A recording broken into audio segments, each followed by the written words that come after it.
All right. Good evening, everybody. Thanks for joining me. We'll go ahead and get started here. Sorry for getting on here a little bit late. Nature called. It happens sometimes.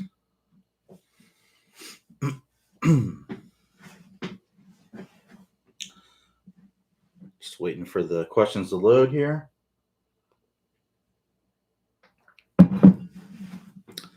Eventually.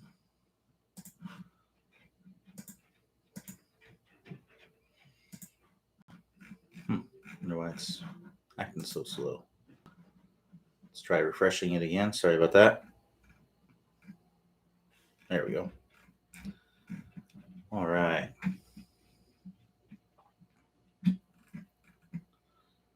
All right. So first question here is from Tom S. Says, Q, what's the proper action with your feet to increase club head speed?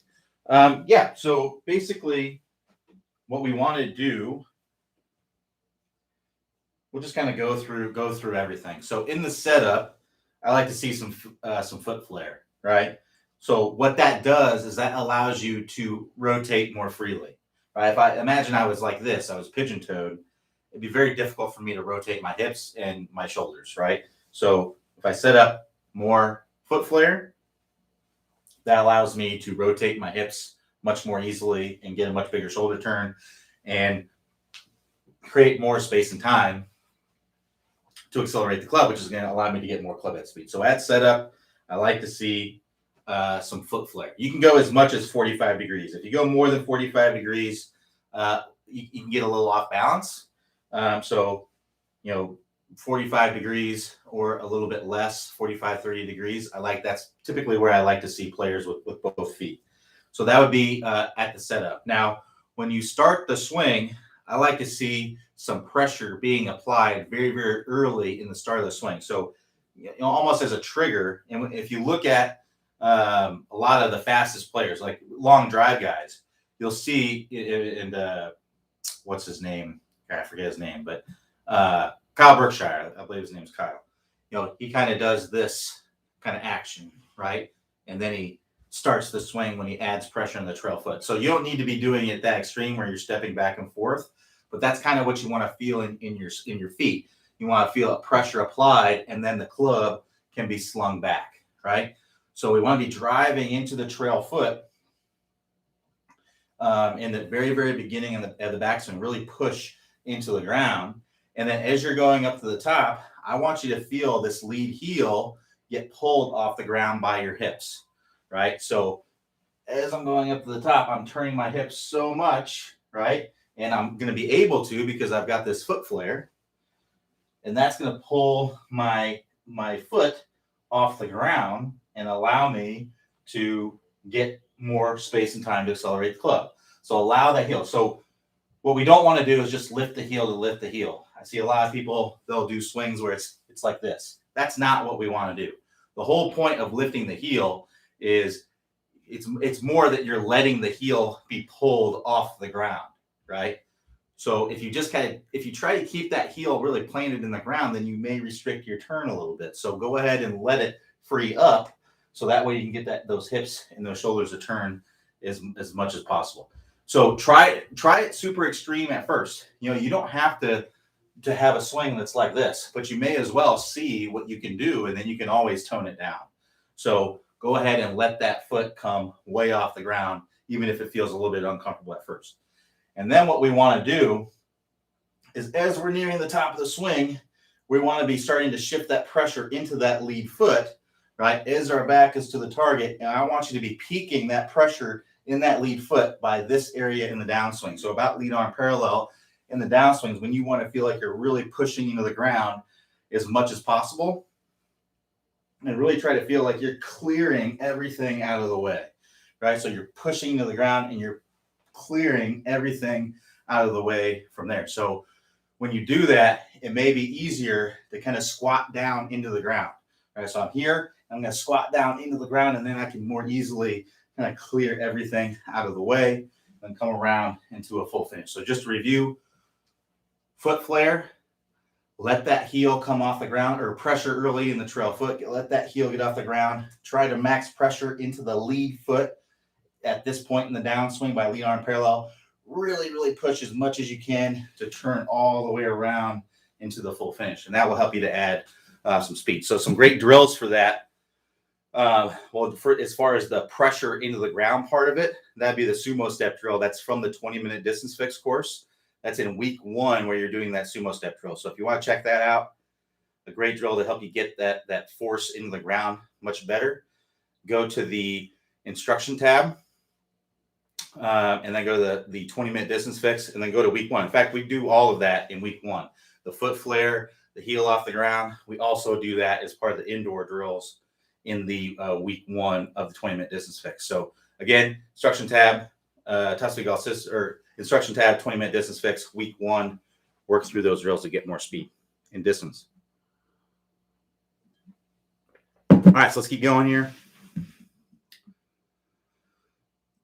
So Paul B says, do you guys recommend anything for dealing with golfer's elbow PT? Have you tried counter pressure elbow straps? I haven't. I recommend talking to a doctor about it. I honestly, I'm not really sure. Anything that you do excessively is going to cause some pain. That's kind of like wear and tear. But I have my fair share of elbow pain when I practice a lot. So it's not. Obviously, it's not something that you want to have, but everyone's going to have their fair share of aches and pains if you're playing a lot. So if you're not playing a lot, like I wish I could tell you exactly what you need to do, but yeah, I would recommend talking to your doctor about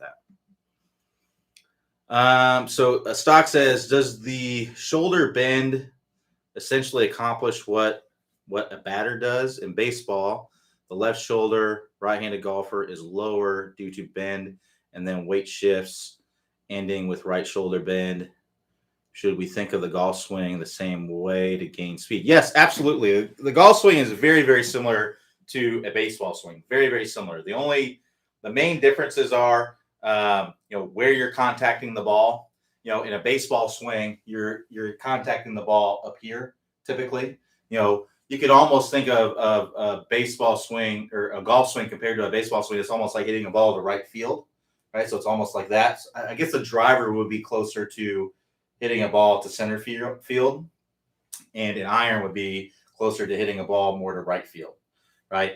The other difference is that your body is on an incline, right? So we're inclined to the ground, whereas the baseball, the ball's in the air. So we don't have to incline to the ground as much. We can just turn into it, right? Whereas golf, we need to be inclined to the ground to be able to hit it down here. So that would be one part of it.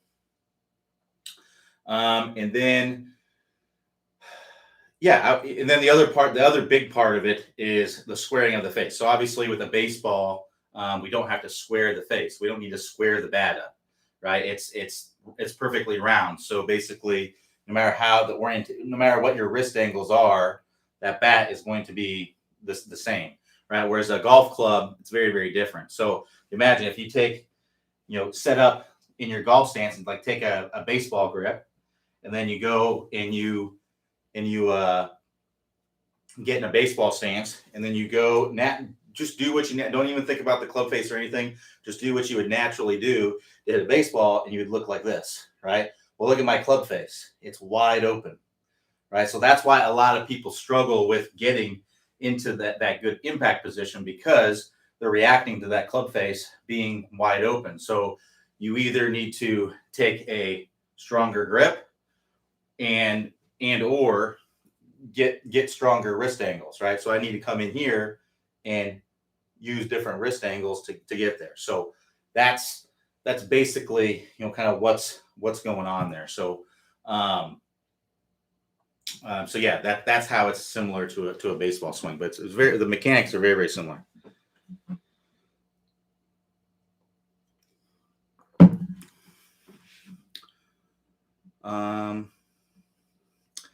So Steve M says, what are the swing speed thresholds recommended for stiff, regular, and flex shafts so I don't go out and buy something I can't use? So that's a tough question because it doesn't really exist. There aren't swing speed thresholds. Really, what it comes down to, it would be a lot easier if it worked that way. If you're 90 mph and if you're in this range, you get this shaft. If you're in this range, you get this shaft. But the problem is that not all shafts are created equally, right? So one company's stiff might be another company's regular, and so on and so forth. Also, the weights of the shaft, how you flex the shaft via your swing, the whole profile of it is dependent on you. So I wish I could tell you, hey, to know what shaft you need to have, then all you need to be is this club head speed, and you go get this flex shaft, and you're going to be good to go. But it just doesn't work that way. The only way to know what shaft is best for you is to go get professionally fitted. A lot of places will do the fitting for free if you buy the club from them. Not all places, but a lot of places will. So go in there. I recommend a place called Club Champion. They're located in major cities all over the country. Unfortunately, they aren't one of the places that will do it for free. But it is a very thorough fitting, and they are going to get you in the best one for you. So if you want to know what's best, if not, you're really just kind of guessing, right? So I would say if you're around 100 miles per hour, stiff would probably be fine.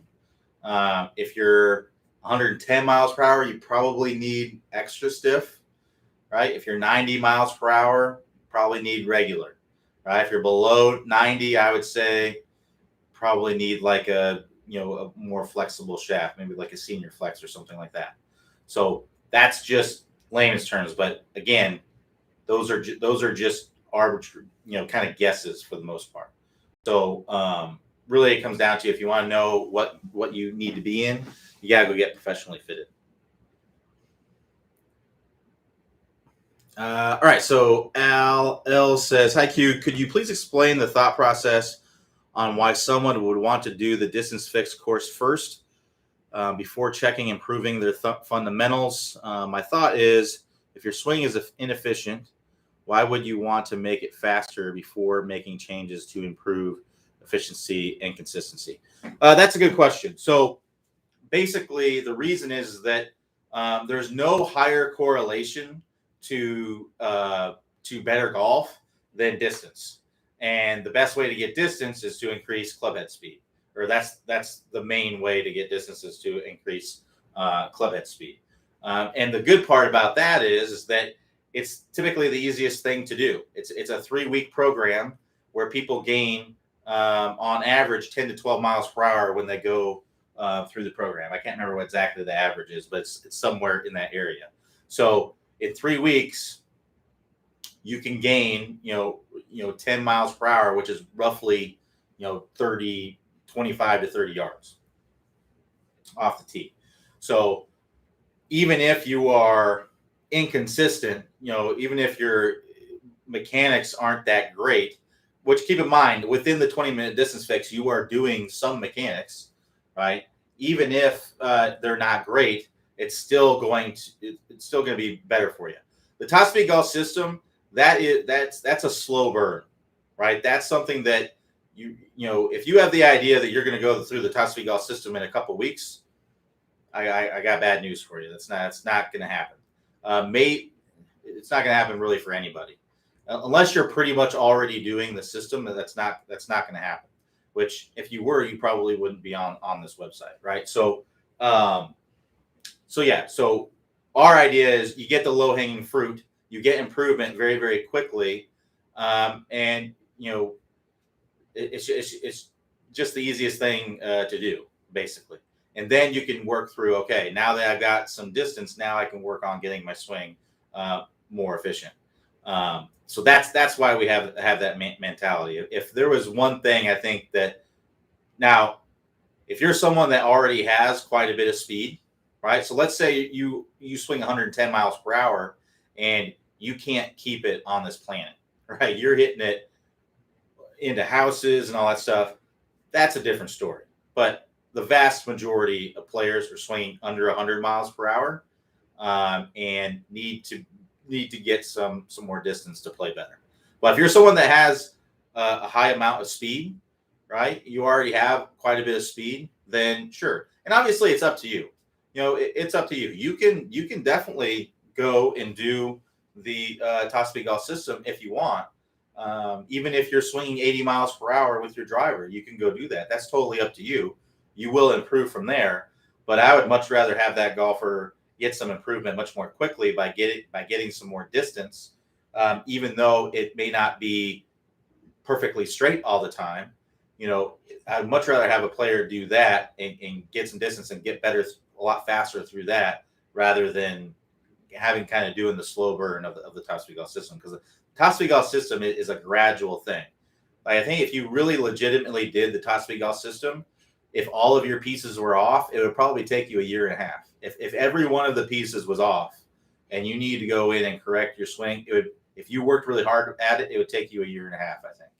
So obviously some players aren't going to need to do the entire thing, or they're not going to be as far off, but it's not going to be I'm going to do this for a month and the top speed golf system, I'm going to be nailing it. Most likely that's not going to be happening. So hopefully that makes sense. But yeah, that's why we do that. So Mark N says, explain the lag release for full swing, driver, pitch, and green side bunker. So as far as, for full swing, driver, it's pretty much the same. We're creating lag by the change of direction in the downswing. So we're creating that lag, and then we are releasing that lag out in front, right? So lag is where we get this club kind of trailing our hands as much as possible. We want that to be maxing out around when that lead arm is parallel to the ground in the downswing. And then we want that club to be released out in front, roughly about 45 degrees. It can be a little bit less than that. It can be a little bit more than that. It could be 30 degrees and you'd be fine. It could be 50 degrees and you'd be fine. We see tour players anywhere in that range, but we don't see tour players releasing it 10 degrees out in front, which is what I see a lot of players doing. And that's because for a myriad of reasons. It could be because they're casting in the start of the downswing, so they don't have the club trailing the hands really at all, or things like that. So, but anyway, yeah, so that would be the same. And for a pitch, it's just a smaller version of that, right? That's all it is. It's just a smaller version of that. So I bring the club up here, the club's behind my hands, and I want to get it releasing out in front. Now, if I want to hit a lower pitch, I may try to get it lagging some more and get it to where it releases later. So if I was trying to hit a low pitch, it might look like this, right? So I get some lag in there, and then I get some shaft lean. I get more shaft lean at contact to drive it in low, and then I release it more out front. If I was trying to hit a high pitch, I might bring it here, and then I might release it a little bit earlier to add some loft, right? And to get the ball to go up a little bit higher, right? So, it really depends on the kind of trajectory that you're looking for with the pitch. And then with the green side bunker, generally we want to release that club into the sand, right? So we may be here, but then we actually kind of want to, I would almost try to throw the brakes on your hands and let the club kind of release a little bit earlier, so that way you can expose the bounce of the club some more. That's about the only place where you really want to release the club early. All right, so we want to come in here, feel those hands kind of hit the brakes, and let the club hit the sand and release that bounce into the sand and let the ball come up out of the sand up in the air.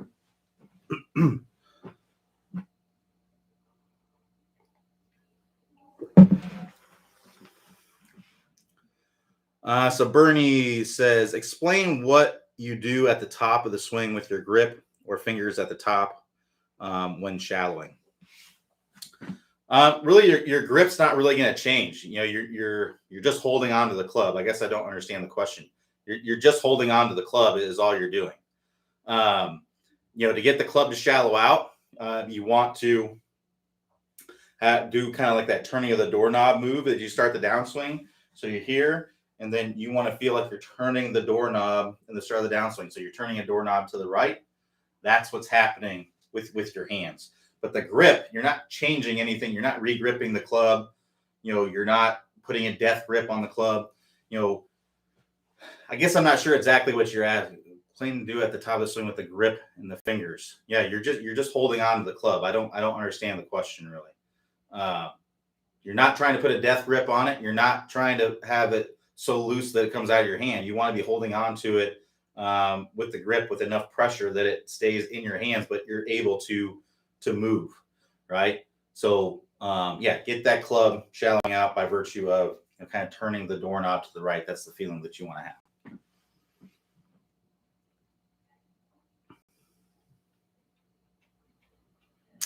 So Mark B says, could you explain the straight line release and how to avoid early unhinging of the wrists? Thank you. So yeah, the straight line release, if you want more information about the straight line release, you can go to the straight line release course. And Clay goes through all of it. If you have any specific questions about it, I'll be happy to answer them. But basically you have to look at what is the root cause as to why you unhinge early. There could be a lot of them. It could be that you stop rotating, right? If you stop rotating, basically all of the pieces of the top speed golf system are prerequisites to the straight line release. So if you're not doing any of those, that could be a reason too. So for example, if my spine angles are not angled away, it's going to be very difficult for me to release this club out in front. If I'm angled toward the target coming into impact, I'm going to tend to release the club in the direction my body is pointing. So in order to release the club out in front, I need to have my body more angled away and opening as I'm coming in to impact. So your spine angles could be a part of it. Shoulder turn could definitely be part of it, more indirectly. But, if you take a short swing, a lot of times you will try to create speed with your arms and your hands, which will cause unhinging early because you're not creating any speed with your shoulders, with your shoulder turn. So that could be part of it. Also, if you don't turn your shoulders very much, you won't have much depth to your hands. So you'll tend to come down steep in the downswing. And that can cause you to stand up out of your posture and release the club early, right? So if I'm coming down steep, I have to stand up to get this club to shallow out. And then when I stand up, I early release. I have to unhinge to get to the golf ball, because if I stood up and then released the club out in front, would have the club way above the ground. I'd miss the golf ball, right? And no one does that. So that could be part of it. The lag, right? So if we're not creating lag in the start of the downswing, if I'm coming down, if I'm starting the downswing by casting the club to start with, there's no stopping it. It's going to be early released by the time you get to impact. So what we need to get is a good change of direction to create some lag in the start of the downswing, and then we can more easily release that and unhinge it out in front instead of at the golf ball. So lag could be part of it. Your compression line, right? If I'm bumping my hips out, so remember the compression line is the line that goes from the lead ankle, lead hip, lead shoulder. If I bump my hips out and I stall my hips, well, I have to early release from there. Remember, I got to get my body opening up as I come into impact to be able to more easily release that club out in front. Otherwise, it gets very, very difficult. Right? So if I'm bumping the hips out, right, it's very difficult to get shaft lean at any kind of speed. Right? So that would be part of it. So everything kind of leads up to the straight line release. The move can also, if you're not doing the move properly, it can also make you release the club earlier. So like I said earlier, if you steepen the club, you can be releasing the club earlier. If the face is open, it can tend to make you want to release the club earlier, because releasing the club, unhinging that wrist, right, going like this, that actually squares up the face. It closes the face down. So if that face is very, very open, I may tend to early release the club to be able to square it up. So the move is a big part of it. The move is getting that club shallowed out, getting that face square earlier, so that way I can stay in my posture, pivot, and get those hands in front. So you have to look at, it's kind of a loaded question. It comes down to, okay, top speed golf system, the move. Those are really the main things. There could be some other things that are going on there, but those are really the main things that are going to make you, unable to release the club out in front. So Mark N says, sometimes loose good form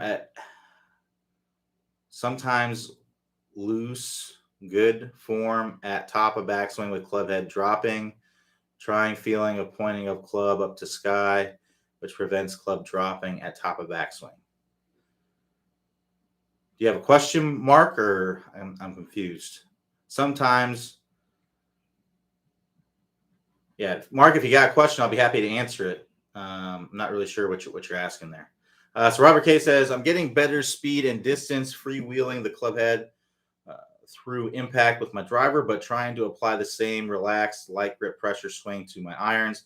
I feel like I'm losing some control on my irons, both contact and direction. Should iron swing be more controlled, firmer grip?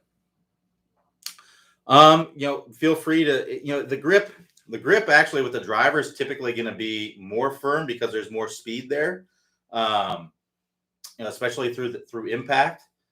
So I wouldn't say that it's more for, it's actually other way around, but those are just feelings, right? So the more force that this club, the more speed that this club has moving away from you, the firmer you're going to be in the grip, because otherwise the club's going to come flying out of your hand. So it may feel like you have like a free wielding kind of grip with the driver, but the reality is that if you're gaining more speed, you actually have more grip pressure.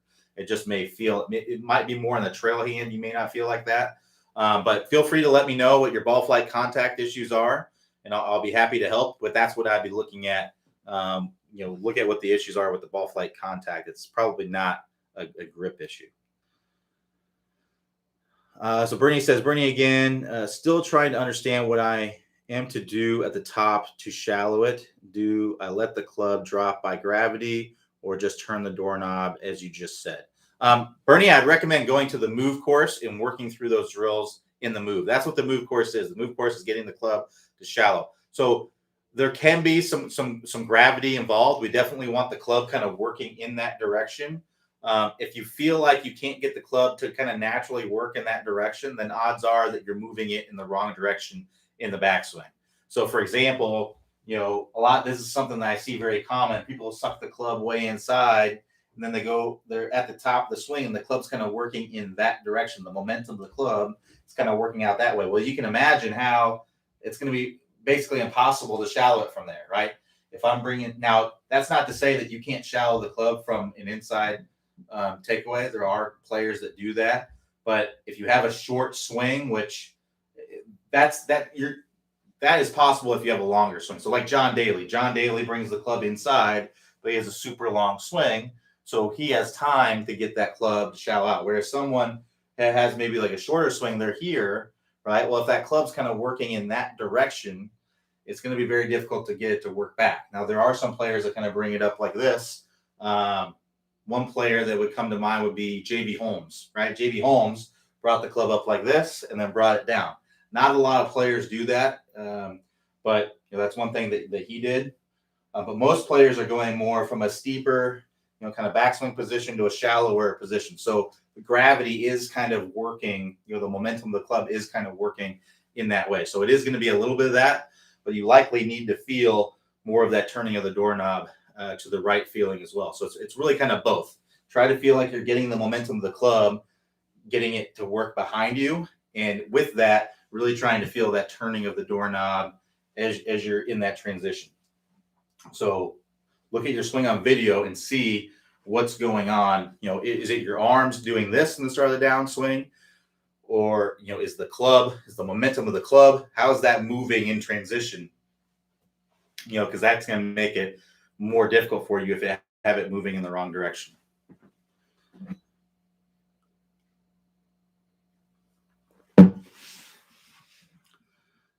So Mark B says, thanks, Q. The crouch on the left foot at contact. Do we consciously straighten the left leg after contact? So I get lots of questions like that where people ask, do I consciously do this? Do I actively do this? And so on and so forth. So the answer to that question is always, if you look on video and you're doing what you naturally do, if you're let's say you're swinging, it's an unconscious swing, right? You're just swinging what feels natural to you. There's no thought into what you're doing. You're just swinging the club, naturally. And you look on video and you see that your lead leg is bent and is not straightening out through contact. Well, if that's what you naturally do, then in order to change that, you're going to need to consciously think about straightening your left leg. But if you look on video and you are straightening out that left leg, right? You're coming through contact, that left leg is straightening and you're coming all the way around.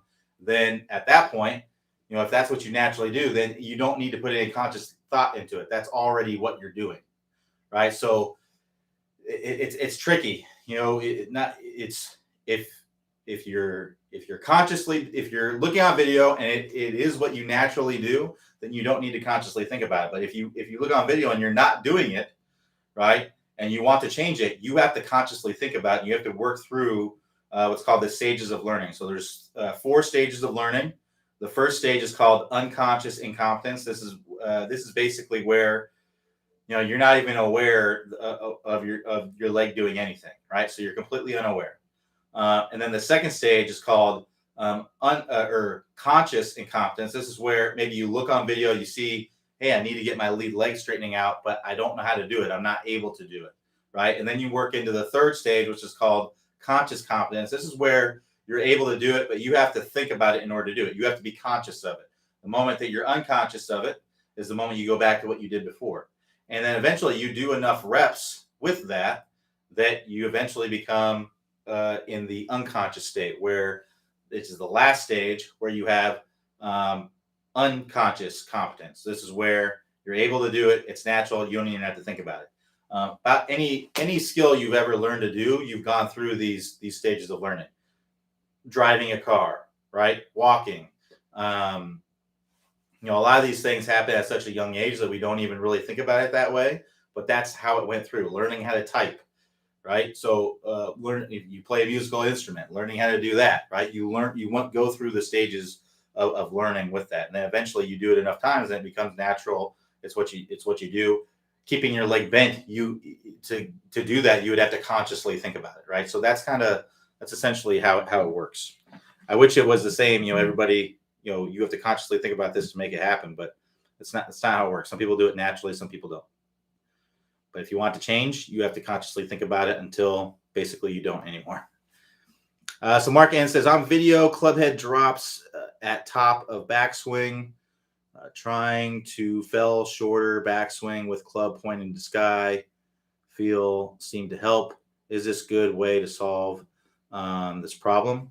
Hard to say without seeing your swing, but I mean, it sounds like, if you're getting the club to work in that direction, right? If you're getting the club to shallow out by, it's kind of what I was talking about earlier. If you're shallowing, if you're trying to work on shallowing out the club, it's going to be very difficult to do that unless you have a really long swing. And even in those cases, it can be very difficult if you have the momentum of the club kind of working in that direction. So if you kind of get the club going up to the sky like this, it makes that momentum kind of work more behind you and allows the club to more easily shallow out and start the downswing. So it sounds to me like you're on the right track. Video would tell you if it is or not, right? Your ball flight will tell you, so sounds like you're on the right track, but it's hard to say, without seeing your swing. Mark B says, I'm trying to break 90 consistently. Do you think working through part 1 of each of the instruction modules is the best way to improve? So there's 2 ways to do it, to work through the Top Speed Golf system. So one way would be to do what you're talking about, working through all the level 1s in order. So stable fluid spine, power turn, lag, compression line, straight line release. And then going back and doing all the level 2s in order, level 2, straight or stable fluid spine, power turn, and so on and so forth. So that's one way to do it. Another way to do it is to go to the stable fluid spine, work through level 1, level 2, level 3, then go to the power turn course, level 1, level 2, level 3. You can do it in that way as well. Either way is fine. I think if it were me working through the system, I would like to do the first one where you're going through each level 1, because then you're kind of changing it up a little bit, right? If you do the stable fluid spine level 1, level 2, level 3, you're working on the stable fluid spine for a while. It takes a while to work through an entire section, right? So to kind of get a little change of pace, whatever way helps you to stick through it more. Obviously, everybody's a little bit different, but to me, I think that would be the best way to work through it. But obviously, it's up to you. But I would do it in either one of those ways. What I strongly heed against is jumping around all over the place, where maybe or doing multiple levels at once. That's also what I don't recommend, because you cannot do them at the same time. It's just, you gotta think about it.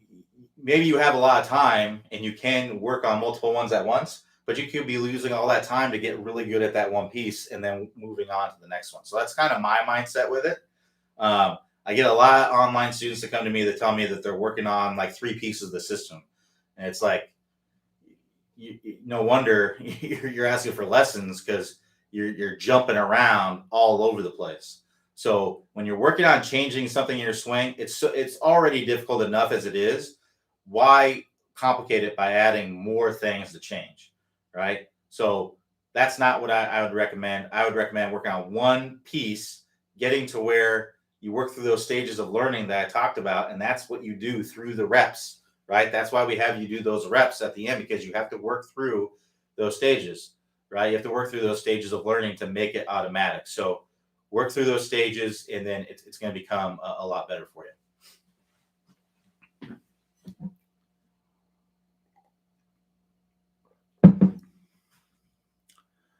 So Jason Wise says, for the right-handed golfers, how far does the right hip move toward the target on the downswing before it turns?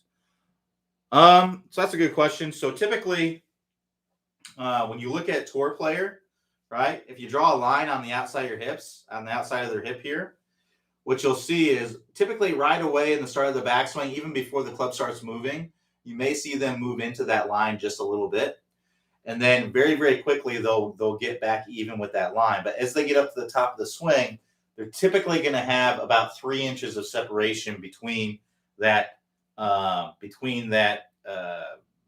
right hip and that line. That doesn't necessarily mean that their hips are moving 3 inches forward, because keep in mind that when we turn the hips, they get narrower, right? So if you're looking at something on 2D, right? If you're looking at something on 2D of something that's in 3D, right? The hips are getting narrower as you go up the top. So if I just go like this and I keep my hips centered and I turn, my hip's going to move away from that. So in reality, they're probably moving. It's less than 3 inches is the reality of what's going on.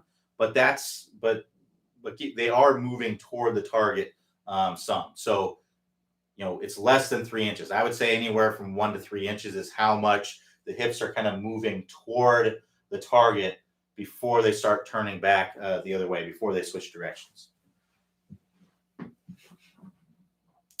All right, so we got 20 minutes or so. If we have any more questions, keep them coming.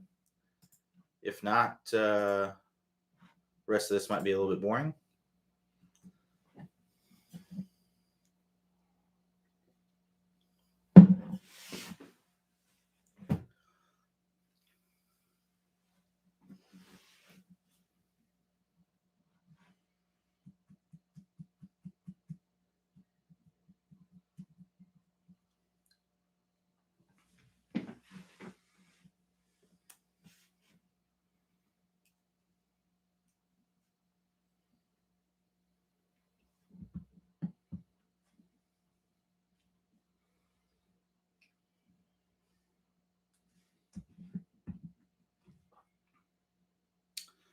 So Mark B says, is it wise to line up the ball with the markings aimed at the target on the tee? I actually do on tee shots. I do. I like to. It helps. I think it just gives me a better sense of what's going on. And also, what I like about it is typically the markings that are on the ball, they're lined up with kind of the equator of the ball, which is the purest part of the golf ball. So typically, it will, obviously a golf ball should be perfectly round, but in the case that it isn't, that's kind of the purest part of the golf ball. So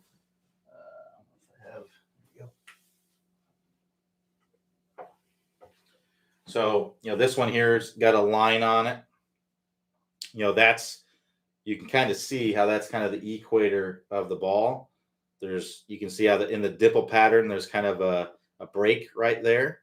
And I typically, I will line it up at the target, but it's purely personal preference. There's nothing wrong with it.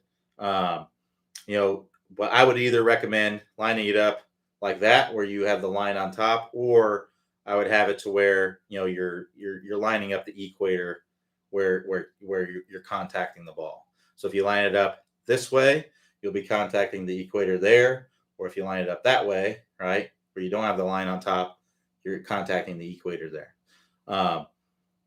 So that's it's like I said, it's really personal preference. It's up to you. How many dimples in a golf ball? I don't know, but I know there are. I mean, that'd be a good Google search. But there can be varying amounts. Some balls have more than others. I don't know exactly how many, but I know that there are varying amounts depending on the golf ball. If we have any more questions, we can do.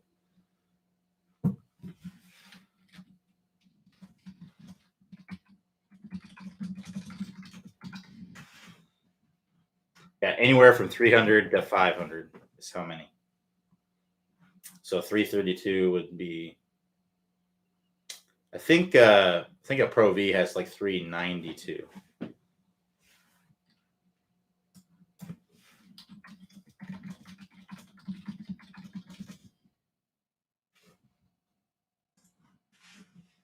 $352.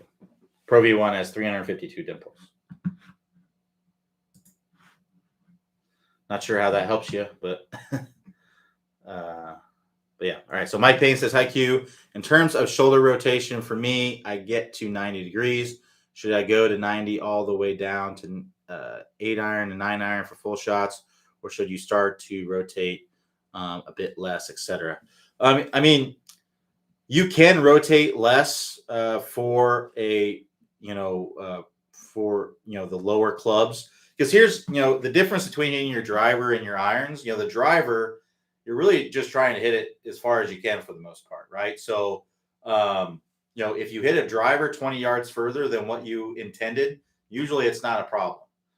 Maybe every now and then you might hit it through the fairway or something like that, but it's usually not an issue. It's usually a benefit. More often than not, it's a benefit if you're hitting it 20 yards further.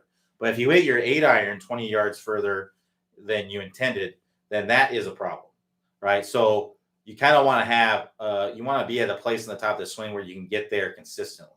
So, with a driver, I recommend maxing out your turn. Basically turning as much as you can and still being able to sequence correctly. And some days that's going to be less than others than others. And then with an iron, for a shot where you're trying to hit it on a number, you're rotating. I would try to rotate the full amount that you can do on a consistent basis, right? So that's where it can be a little bit different.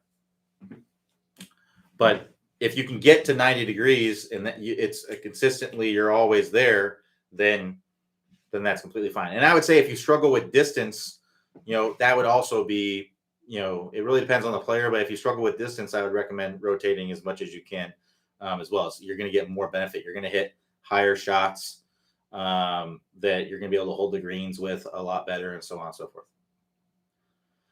John R. says, "Have you ever lined up the marking of the golf ball a few degrees to the right of the target to promote an inside-out swing?"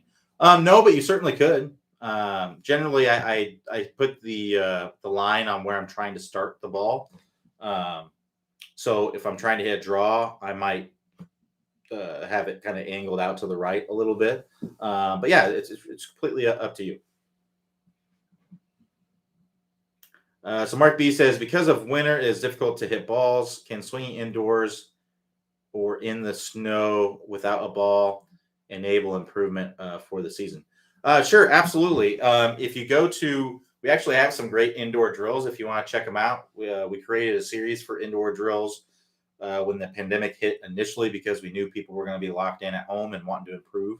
It's much better to do that than to do nothing, for sure. So if you want to check out the indoor vault where Clay goes over, he's got some awesome work along videos where you can work on specific parts of the game indoors. If you're able to swing, and you got like an old piece of carpet and a crumpled up piece of paper, you can practice indoors easily. So check that out. To get to that vault course, you can click the instruction tab, then vault categories, then go to the indoor vault where Clay's got some great videos there for you. So Jason Y says, "Can you go over the left hip on the downswing, looking to see the different positions at various stages of the swing. So I can go over the left hip and what we see in better players, but this does not necessarily mean that this is the right movement for you, because everyone's going to have varying degrees of flexibility, where you may not be physically capable of doing it the way that I'm talking about here. So at address, what we want to have is some inclination to the hips, right? So we don't want to have the hips like tucked way under like this, right? That would be a poor setup. It's going to be difficult to move from there. And we don't want to have it where our backside is really sticking out like this either, because you're going to tend to stand up from there. So basically, you want to have your hips pretty much centered over your ankles, right? And then just incline down just a little bit, right? So that's going to allow you to move more freely. Now, as we turn up to the top, we want to retain that inclination. So that left hip is going to move lower as you go up to the top of the swing. Now, in the start of the downswing, like I said, we want to retain that inclination. So what we don't want to do is where we get the hips to kind of angle up, right? We want to retain. So imagine if you had a laser beam kind of shooting out of your belt buckle, that's kind of pointed down. It's pointed down to start the swing a little bit.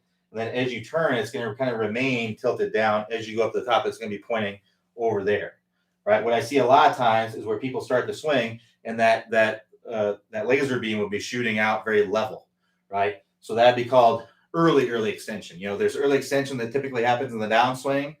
I call that early extension when somebody's extending the hips too much in the backswing, right? So we want to keep that inclination down. And then in the start of the downswing, we actually want to increase the inclination. So we actually want to feel like that laser beam is starting to turn to the left, but it's also turning down more. So we're flexing down in the hips more as that left hip is kind of going down and around. The reason why we want that is that it allows you to stay in your posture and to be able to rotate through the golf ball. If you go here, if you're in this position, and then your first move in the downswing is to angle the hips up, right, and get that laser beam pointing up, that's early extension, and that's going to cause a stand up and flip at the golf ball, right? And what we have to keep in mind is that you may be doing this in reaction to the structure of the club or how the club is moving, the club face and things like that. So like I said, if the club is coming down steep, then you're going to tend to thrust the hips forward to get it shallow. Right? If the face is open, you're going to tend to thrust the hips forward to be able to release the club early and square the face. So there's lots of things going on there that can be throwing these things off. But when we look at the better players, they're getting the club shallowed out. The hips are kind of pointing down as we're starting down. They're increasing that inclination. They're inclining down. And then as we come through the ball, then it starts to go forward and up through the ball. But in the start of the downswing, we want that left hip to go down and around. So what that means is that laser beam is going to be pointing straight out of the belt buckle, and it's going to be moving out toward the ball. And then from there, it flexes up, right? It moves up and around all the way into the full finish. So in slow motion, we want the hips to kind of look like this. We have some inclination at address, right? We keep that inclination to the top of the swing. We get that club shelling out. We increase that inclination as we're coming down. And then that left hip moves down and around, and then it moves up into the full finish. If you look at it from this angle, right here, that left hip moves down and around, comes all the way around into the full finish.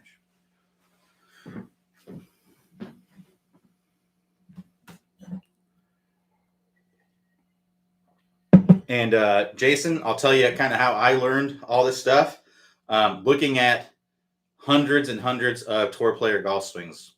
That's really how, and a great place for that is YouTube. So if you go on YouTube, look at your favorite players' golf swings and just kind of watch how all their hips move. You're going to see very, very similar things going on in most of the players.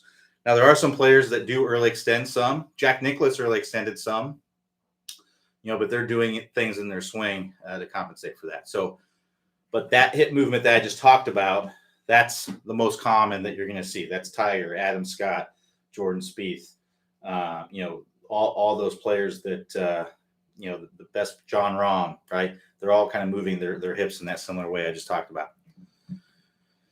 All right, so Mark B says, when we turn the doorknob at the start of the downswing, do we also put the right elbow in close to your hip? No. So what we don't want to do is that's kind of a gradual thing. So what we don't want to do is we don't want to go like this to start the swing, right? We don't want to do that, right? What we want to do is move the elbow. The elbow is kind of working in, and then it gradually moves closer to your body as you come to impact, and then it moves out. So here, it's gradually moving in toward your body, because if we go like this early, then we go into that trail shoulder is typically going to drop down too early. We're going to bump the hips out. We're going to swing too much from the inside, chunk thin, that sort of thing. So we don't want to go like this, right? It's a gradual thing that's happening. But when you get to impact, when you're coming into impact, that's when it starts to move closer to your body. So it's starting to move closer, but it doesn't move in like that, because that's gonna lead to typically too much bending and things like that. And like I said earlier, when I was talking about how that left hip moves down and around, right? Well, if you go like this right away, you're going to typically have that left hip move up, right? Because you're going into that bend. So I would liken it very much to how that trail arm works, very much like to throwing a submarine pitch in baseball, right? So if I were to throw a submarine pitch, right, I'd have it here, and I would be shallow. I have my elbow kind of leading. I'd be shallowing my hand kind of behind me and my wrist behind me, that ball behind me, and then my body would open up and I would release it, right? So I'd have it here, and then I would release it. What I wouldn't do, I wouldn't have it here and then bring it in like this and go, right? It's a gradual thing, right? So hopefully that makes sense.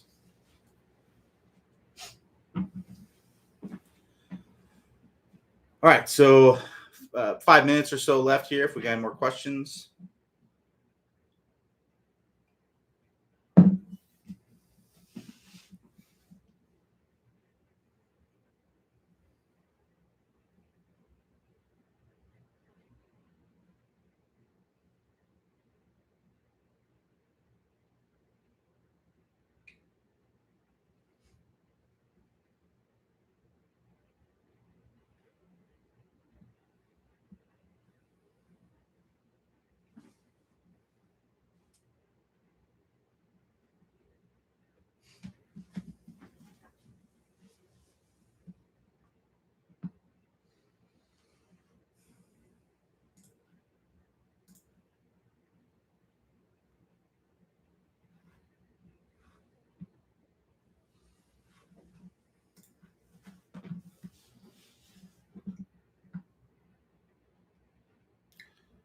So Bernie says, good job tonight. Thank you. No problem, Bernie. Glad to help.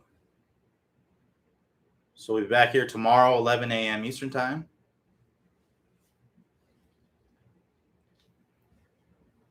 Got time for maybe one more.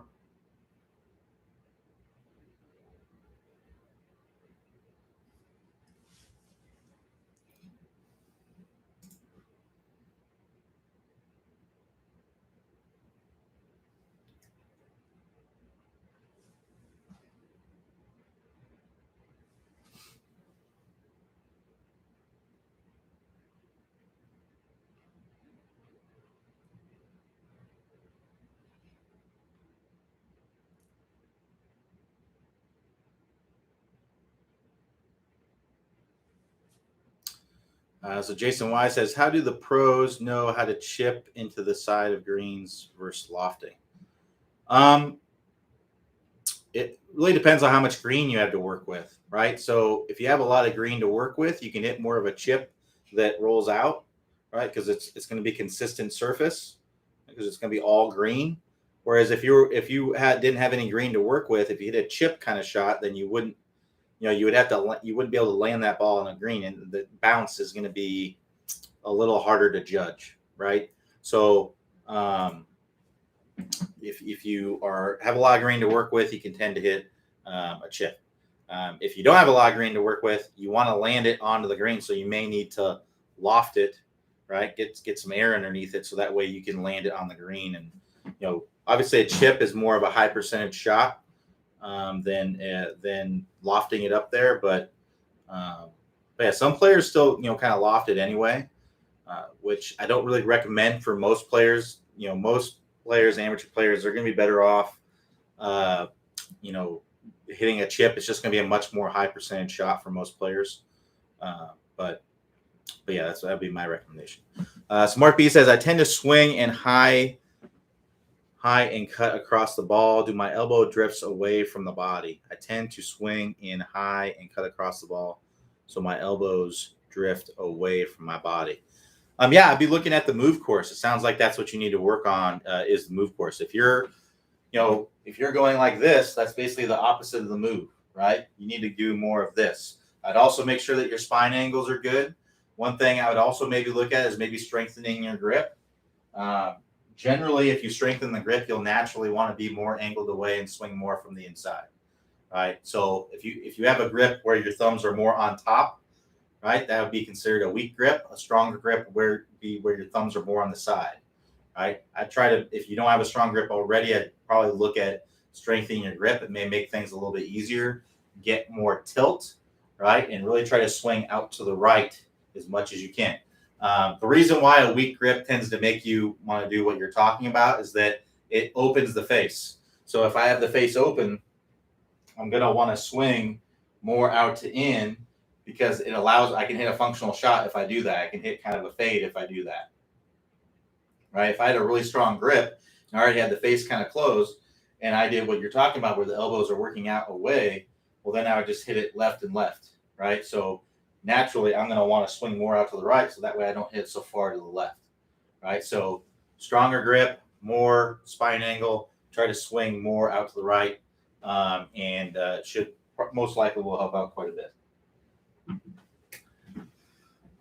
All right. Thanks again, everybody, for joining me. We'll be back here tomorrow, 11 a.m. Eastern Time. Everybody have a great rest of your evening, and I will talk to you next time.